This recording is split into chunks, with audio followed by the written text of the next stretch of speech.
the weather that we were experiencing earlier.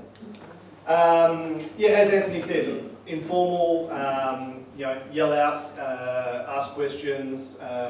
I'm going to try and keep the jargon down to a minimum if I can. You've all got a pad there. If I start using a bit of local jargon, just hold the pad up. That'll be a good signal for me to kind of go, all right, back up and explain it. We will use a little bit though because it's the stuff that you do read in the paper or hear about as well, so it's good to bring that in as well. Most important slide of the night, all good? Excellent. So,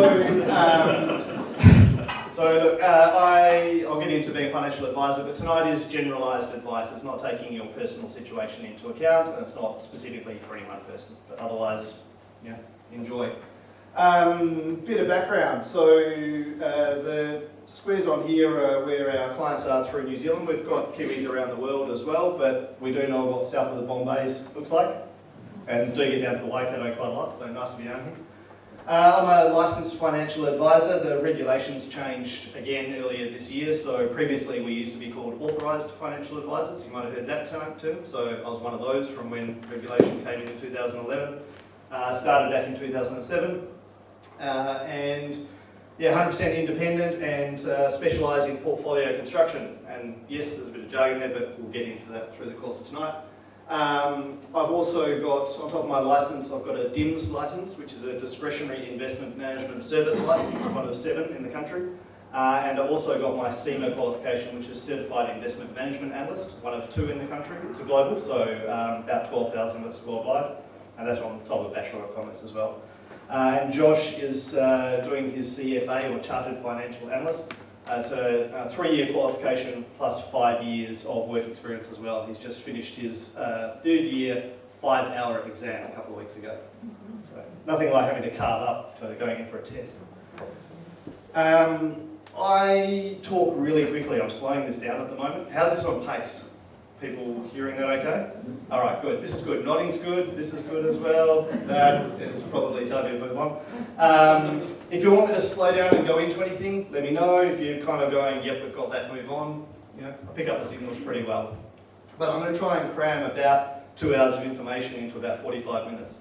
So if I do pick up the pace a little bit and you want me to slow down, just yell out. All good so far? Excellent.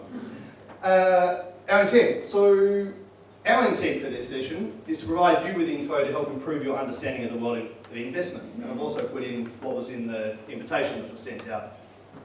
We also appreciate that people have different learning styles, so our intent for you is to participate in the style that suits you. Some people like to talk to process, some like to write notes, some like to listen, whatever works, no right and wrong. If you do have a question and you're kind of going, is that a stupid question? Chances are half the room are going to be thinking about it, so be brave and ask it. The only stupid question is the one not asked. All right, start off with a bit of macroeconomics. So this is New Zealand. So we had the budget a couple of weeks ago, and these are the Treasury forecasts for the state of New Zealand. Pretty good. Economic growth, or GDP, sometimes referred to, gross domestic product. Yeah, positive, with nice upside, so looking pretty good. I'll come back to inflation in a minute. Unemployment, yeah, going down, near full employment. I think at the moment, just to give you some global context, unemployment in the US is out around 7 or 8%. In the UK, it's around, or in Europe, around 8 or 9. Aussie is pretty similar to us, a little bit higher. But fairly good unemployment. House prices. So this is kind of interesting. So we know house prices went up around 25% in the last year. Yeah, hard to avoid reading about that anyway. But the Treasury estimate for this year is that it's only up 17.3. So how do you get from 25 back to 17.3? It's got to ease back a little bit, doesn't it? And then 0.9 next year. So the Treasury is forecasting that the housing boom is over. Now I don't know how much of that's hopeful versus reality, so we'll see. But pretty flat for the next few years. Net debt is interesting. So this is the country's debt to GDP, how much New Zealand has borrowed as a function of gross domestic product. So if you think about this on your own balance sheet, this is what are all your debts compared to your overall assets against your net worth. So if you think about it simply in terms of your mortgage, what percentage of that is it to the value of the house? Well, this is the country's kind of debt position. Anyone think that 34% building up to 48% is reasonably high debt position. Yep. So compared to the rest of the world, Australia is at 97%. The UK is at 144%. The US is at 160%. And Japan is at 238%. So New Zealand's actually got one of the lowest net debt positions in the OECD. So we're in pretty good shape.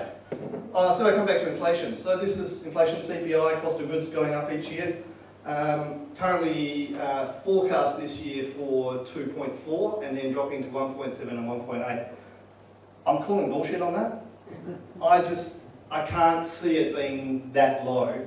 Effectively, we've had heaps of spending globally, particularly if you've read about quantitative easing or money printing out of the Fed, the US, out of here we've got 100 billion of new money going into the system. Aussie, all these countries around the world are pumping money into the system, and that's all being spent. We're seeing that in the house price inflation, we're seeing it in renovations, and we're starting to see it in consumer spending as well. So for that to drop down to 1.7, 1.8, I think that's pretty optimistic. Also, I don't know if you guys hear the Reserve Bank the long-term target is 2%. So guess what their 3-year forecast is? Mind you, it'd have to be, wouldn't it? Because if you want it to be at 2%, you'd have to put your long-range forecasters who think it's going to be 2%. That's what they're targeting. So we'll see where that goes. All right.